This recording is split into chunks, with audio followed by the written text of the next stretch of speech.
Welcome to Luca and Miguel. Enjoy the video. You start by charging and placing the AirPods Max near your device. This avoids interruptions. Once charged, enable Bluetooth on the phone or Mac and keep both devices close. Press and hold the noise control button to enter pairing mode or open the case if prompted. You'll see a pairing animation on iOS devices.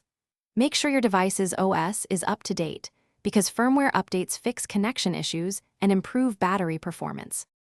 Once paired, customize how the AirPods Max behave. Go to Bluetooth settings to enable spatial audio, active noise cancellation, or transparency. These change how sound arrives and how aware you stay. Use the digital crown for volume and playback and adjust press behavior to suit your habits. Make sure automatic device switching is configured so the headphones jump to your active device. This reduces manual toggles. Finally, check accessibility options if you prefer louder voices, or you finish by verifying audio quality and mic performance. Place a call and play a high-quality track to confirm ANC and spatial audio work. If sound skips or pairing fails, reset the AirPods Max by holding the noise control and digital crown together for about 15 seconds, then repair. Make sure firmware and your device OS are current. Updates resolve many issues.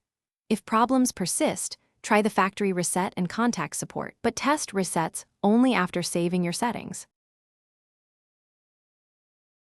Thanks for watching and please subscribe. It's the best investment you'll ever make.